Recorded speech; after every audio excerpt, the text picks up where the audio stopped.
성경에는 예수 그리스도께 나아온, 예수 앞에 데리고 온 사람들이 많이 있습니다. 오늘 본문 마가복음 9장에 있는 이야기도 한 귀신 들린 아이를 데리고 온 아버지와 예수님의 만남, 그리고 제자들의 이야기가 있습니다.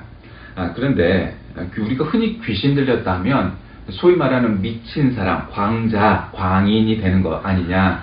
물론 그렇죠. 근데 귀신이 들렸다고 해서 그냥 아주 전혀 일상을 못하는 사람만이 귀신 들리고 그런 것이 아니고, 겉으로는 멀쩡해 보이는, 사실은 우리나라 지금 대통령이며 국회의원이며 겉으로 멀쩡해 보이지만 사실은 귀신 들리고 미친 사람들 얼마나 많습니까? 잘못을 잘못으로 모르고, 죄를 죄인지 모르고, 아무 거짓말이 거짓말인 줄 모르고, 알면서도 그러지만 모르고서도 그렇게 한단 말이죠. 그게 다 이제 귀신 들린 사람이 벌일 수 있는 일들입니다. 어쨌든 오늘 이 이야기의 전에 그 베드로의 신앙 고백이 있습니다. 그러니까 마가복음이란 건 마가복음의 9장 정도면 이제 예수님의 사역의 초반부 아니겠습니까? 그걸 염두에 두시고, 그리고 이제 베드로의 신앙 고백이 있습니다. 뭡니까? 주는 그리스도시요 살아계신 하나님의 아들이시니라. 이런 아주 정말 완벽한 짧은 문장으로 요약된 예수 그리스도에 대한 아주 전형적이고 교과서적인 정답을 베드로가 신앙 고백으로 하죠. 그리고 엿새 후에 베드로와 야고보와 요한이 지켜보는 가운데 예수 그리스도께서 변화산에서 변화되시죠. 변형되시죠. 그러니까 한마디로 얼굴에 그냥 그 밝은 빛의 기운이 확 들어가셔서 아주 성령 충만했다는 거죠. 한마디로. 그 변형되는 그 사건이 있습니다. 그런데 그리고 나서 이제 제자들이 이 귀신 들린 아이와 그 아버지를 만났는데, 그 제자들이 그것을 쫓아내지 못하고 벙어리고 기먹은 귀신을 예수님께서 추방하신 그런 기적이 있습니다. 이런 일련들의 사건들이 이제 이어지는 와중이라고 보면 됩니다.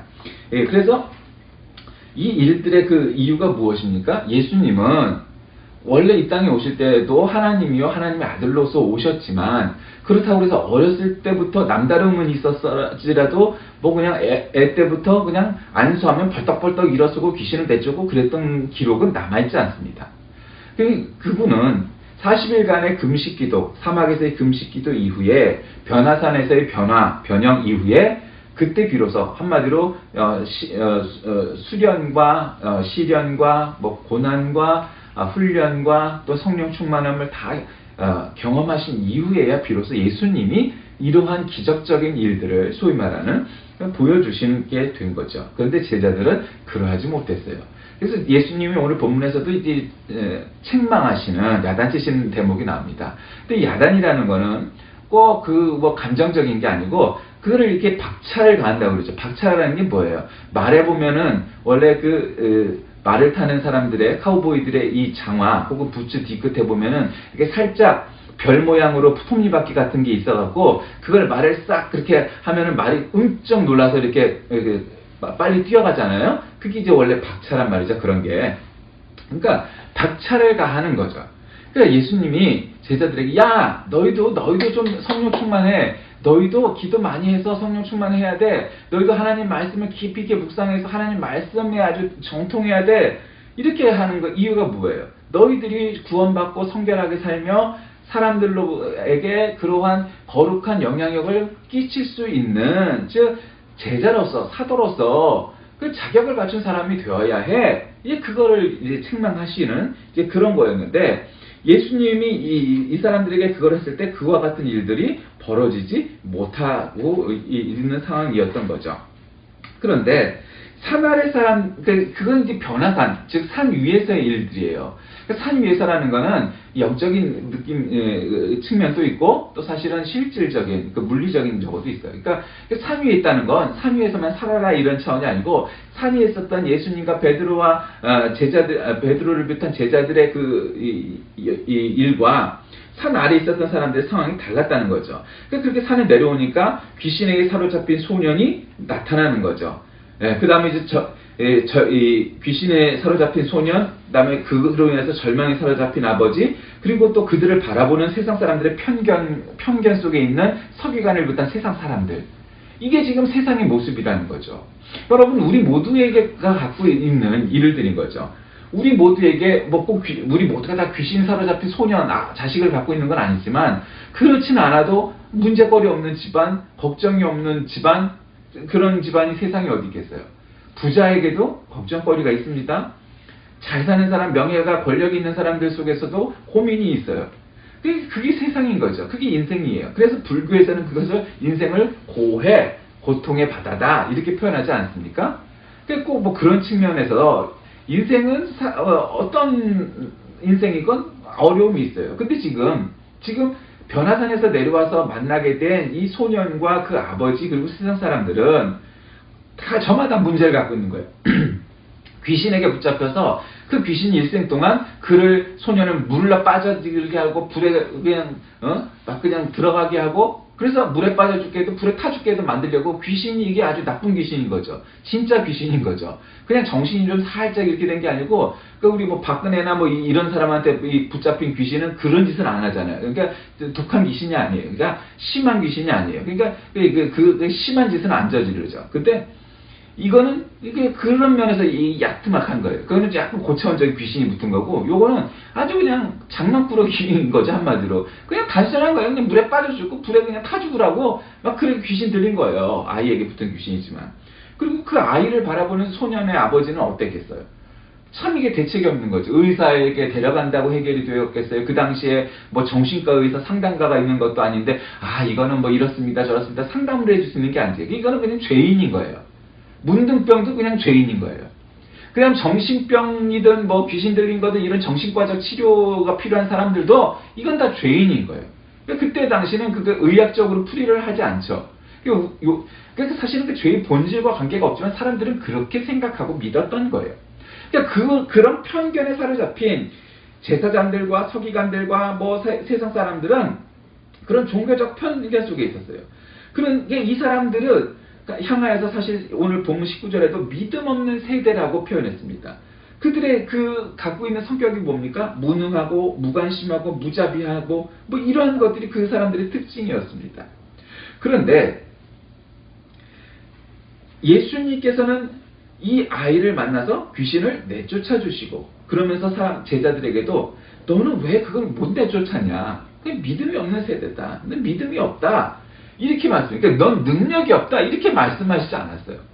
그러니까 여러분 여기에서 우리가 볼 수 있는 첫 번째 관건은 뭐냐면 하나님의 관심사 그리고 세상 사람들 모든 사람들의 관심사가 같은 사건 같은 일을 당할 때에도 초점이 다르다는 거죠. 그건 뭐예요? 사람들은 핵심을 보기가 쉽지 않다는 거예요. 우리는 겉표면 겉모양 드러난 것만 가지고 얘기를 하기를 좋아하고 그렇게 인식하기가 쉬워요. 그런데 예수님은 삶의 본질, 사건의 핵심, 그것을 꿰뚫어 보고 계시다는 거죠. 우리는 귀신 들린 아이를 보았다면, 우리라면, 얘가 귀신 들렸구나. 그것을 의학적인 접근을 하건 아니면 종교적인 접근을 하건 간에, 귀신이 들렸구나. 그러니 이걸 어떻게 할까? 그래서 그걸 해결하려고만 해요. 근데 문제는 그게 아니라는 거예요. 뭐예요? 그거는 귀신 들린 소년이나 부패한 정치인들이나 이게 문제의 본질이 아니고 너 자신이 믿음이 없는 것이 이 사건의 본질이라는 거예요. 근데 그 말의 결론은 뭐겠어요? 세상은 귀신 들린 소년도 부패 빠지고 편견을 가진 세상의 권력자들도 어느 시대에나 그건 없었던 시대가 없어요. 항상 있어요. 그러니까 문제는 그건 변함이 없다는 거죠. 그 문제의 본질은 뭐예요?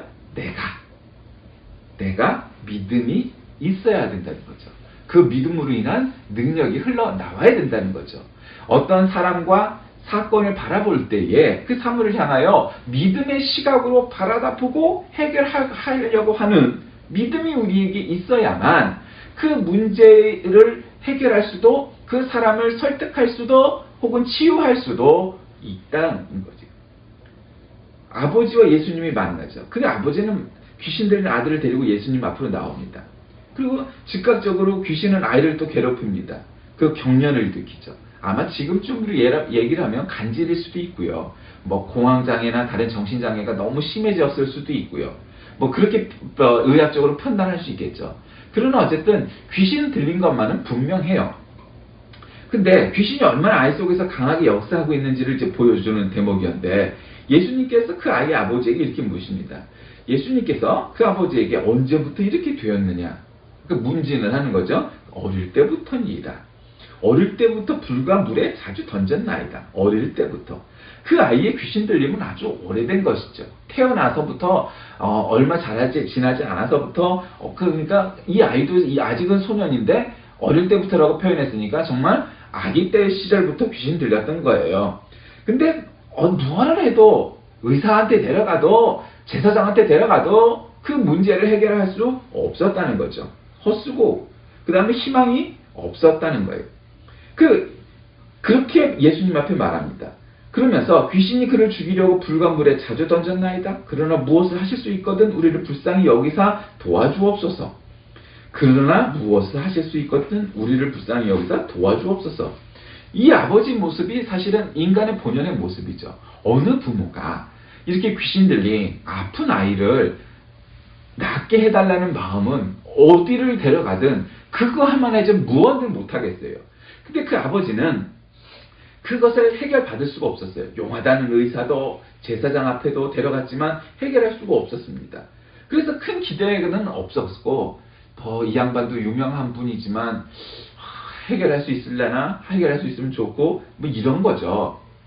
그런데 이러한 아버지의 말에 예수님의 반응은 이 불쌍한 아버지에게 좀 과하다 싶을 만한 반응을 일으키십니다. 예수께서 이르시되 할 수 있거든이 무슨 말이냐? 믿는 자에게는 능히 하지 못할 일이 없느니라 하시니라. 이렇게 23절에 말씀하십니다. 예수님의 대답은 한마디로 할 수 있다가 할 수 있을까? 이렇게 생각하는 게 도대체 무슨 의미냐? 믿는 자에게는, 신자에게는 모든 일이 가능하다. 예수님의 능력을 의지하는 자는 모든 게 가능하다. 이렇게 표현하는 거죠.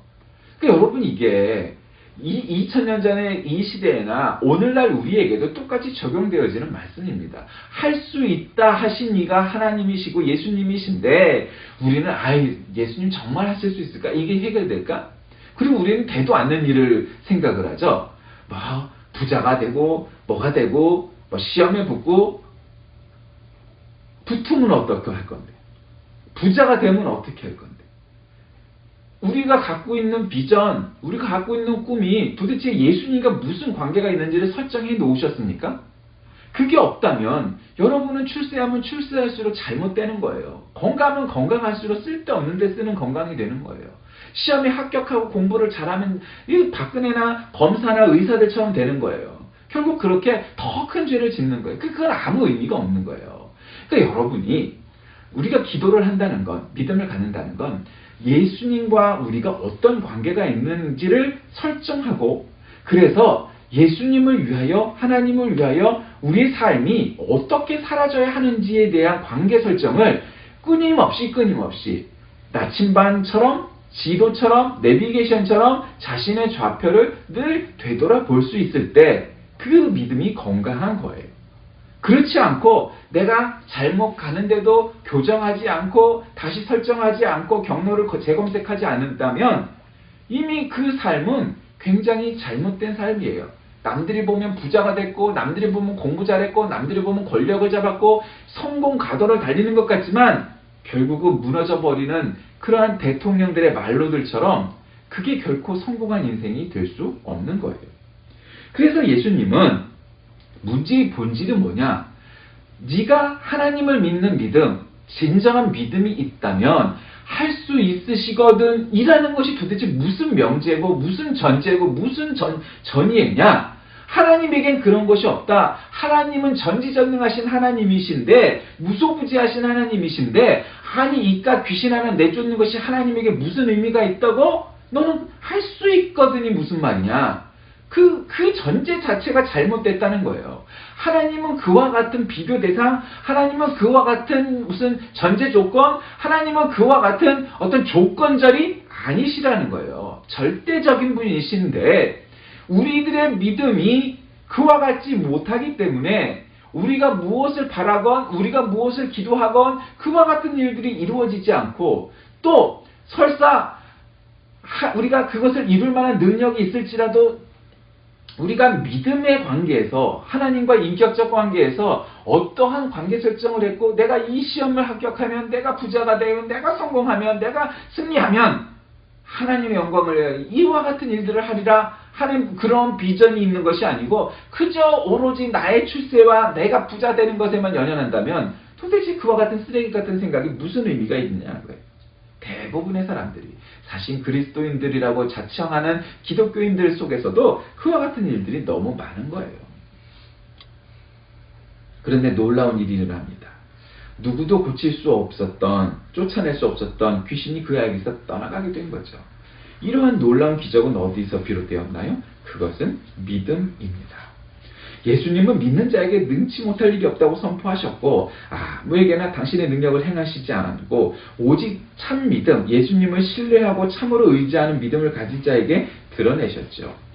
그리고 나서 이제 고향으로 가셨어요. 제자들도 따라서 또 안식일이 되어서 회당에서 가르치시고 하는 일들이 이 뒤에 나옵니다. 그건 이제 나사렛의 이야기니까 오늘의 그 부분은 좀 지나갑니다. 자, 그럼 믿는다는 것은 무엇이냐? 기도는 믿음의 표현이라고 할 수 있습니다. 믿음이 중요하고 기도가 중요한 까닭은 기도하는 자가 힘이 있는 거예요. 이를테면 아무리 좋은 차, 아무리 몇 마력에 몇 cc에 어쩌고 저쩌고 그냥 장비가 너무너무 좋은 설비가 좋은 자동차를 샀어요. 예를 들어 몇 억짜리 차를 샀어요. 얼마나 그 차가 좋은 차겠어요? 근데 그 차에 기름이 없다면 그 차가 무슨 의미가 있을까요? 아무 의미 없어요. 싸구려 차라도요 기름이 가득 있는 차가 더 멀리 갈 수 있어요. 그런데 여러분은 어떠세요? 내 그릇이 내가 받은 은혜가 그래서 차로 따지면 나는 3000cc가 넘는 1억이 넘는 그런 차야. 근데 기도하지 않으면 기름이 채워지지 않은 차와 똑같아요.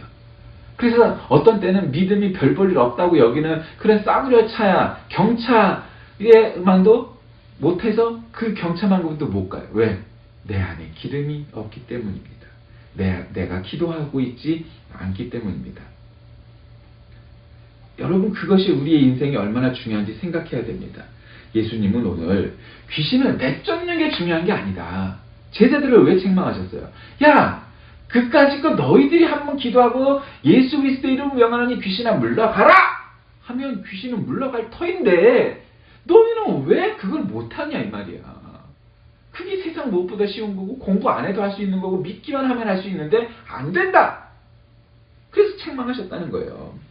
그런데 예수님의 이런 위대한 기적의 근원은 바로 믿음이라는 거죠.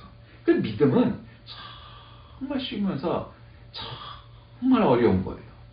어떤 사람들은 다 처음마다 지가 믿음이 있다고 얘기해요. 어떤 목사님은 교회가 크게 되고 어떤 장로님은 사업이 왕성하게 되고 어떤 목사님은 너무너무 기도를 열심히 해갖고 소원을 너무 해서 기도마다 응답받는다고 고백을 해요.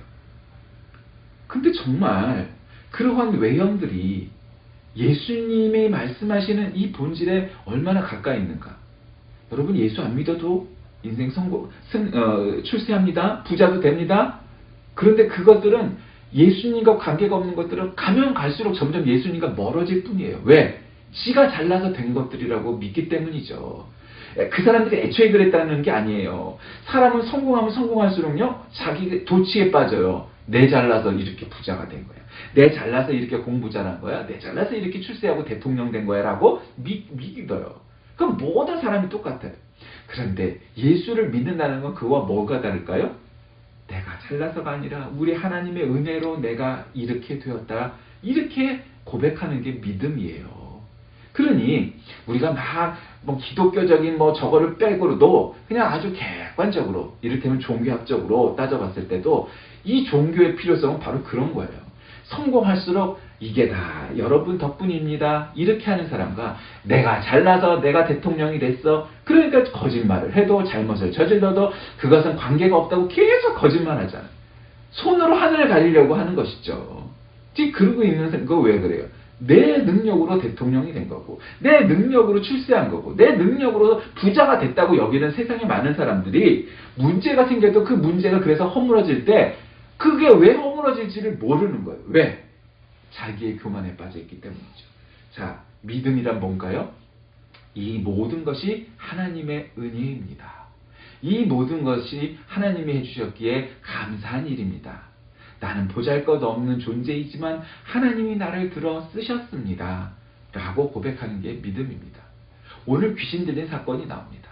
그런데 이 귀신 들린 사건의 본질은 그 귀신은 도깨비일까? 그 귀신은 무슨 귀신일까? 얼마나 셀까? 그 귀신은 우리가 뭐 어떻게 해야 빠져나갈까? 이게 그 문제의 핵심이 아니라는 거예요. 문제의 핵심은 믿음이라는 거예요. 예수님을 진정으로 믿는 믿음의 사람들은 믿음으로 기도하며 예수 이름으로 명한다면 그 귀신은 쉽게 물러날 것인데 그만한 믿음이 우리에게 없다는 거예요. 제자들에게 그와 같은 능력이 없다는 거예요. 그 아버지에게 그와 같은 능력이 믿음이 없다는 거예요. 세상의 제사장과 사두개인들과 서기관들이 그와 같은 믿음이 없다는 거예요. 그래서 문제의 본질은 바로 그거예요. 믿음이 없어요.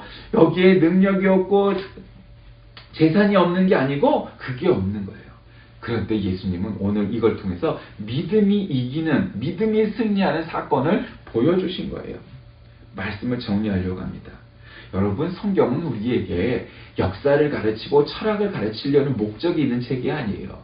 그와 같은 목적을 가진 책들에 비하면 성경은 빈약할 거예요. 그런데 성경이 어떤 책과도 다르고 성경이 어떠한 사상과 어떠한 종교와도 다른 본질은 뭐냐? 이 세상을 만드신 하나님과 그 하나님을 믿는 믿음에 대한 이야기예요.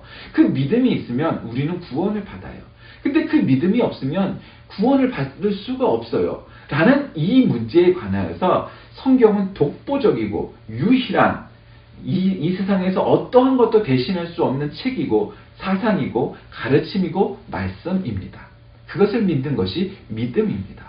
그래서 믿음은 중요한 거예요. 그래서 우리가 그 믿음으로 세상을 보고 벌어진 사건을 보고 사람을 바라볼 때 문제의 본질과 핵심에 다가갈 수 있는 것이지, 예수 없는, 믿음 없는 세상은 똑바로 바라다 볼 수 없는 거예요. 그래서 우리가 부자가 되어도, 우리가 출세해도, 우리가 무슨 어떤 어마어마한 일을 이뤄도 그 모든 것이 하나님의 은혜입니다. 하나님 감사합니다. 하나님 믿음으로 우리가 이것을 이루었습니다. 라고 고백할 수 있는 겸손이 우리에게 있게 되고, 나보다 내 잘남이 아니고 나보다 하나님께 그 영광을 돌리는 삶이 되는 것이 그리스도입니다. 그럴 때 믿음이 이깁니다. 그럴 때 인생이 승리합니다. 그럴 때 문제가 해결됩니다. 그럴 때 우리가 치유가 됩니다. 우리가, 이 나라가 믿음이 이기는 나라, 믿음이 이기는 가정, 믿음이 이기는 내가 될 수 있도록 먼저 문제의 본질, 구원의 주인이시고 이 구속사의 핵심이신 예수 그리스도를 믿는 믿음, 말씀을 믿는 믿음, 성령을 믿는 믿음, 그 믿음이 우리에게 있어 어떠한 세상에 벌어지는 일 속에서도 오직 믿음이 이기는, 그리고 우리 주님이 승리하는 저와 여러분이 다 되시길 우리의 주 이름으로 간절히 기도합니다. 하나님 감사합니다. 오늘도 우리에게 이 세상을 바라보는 관점이 그가 얼마나 아픈지 거기에 달려있지 않고 믿음이 이기는, 즉 오직 예수 그리스도를 믿는 그 튼실한 믿음이 아픈 자도 낫게 하고 죽을 자도 살리게 하고 정말 해결할 수 없는 문제도 해결할 수 있는 능력이 그 믿음으로부터 나옴을 알게 되었습니다. 하나님, 우리에게도 그와 같은 믿음을 허락하사 내 자신의, 우리 가정의, 이 나라의, 그리고 세상의 모든 흩어진 그 문제들을 이 믿음으로 해결하게 하시고 믿음이 이기는 세상이 되게 인도하여 주옵소서. 예수님의 이름으로 간절히 기도드립니다. 아멘.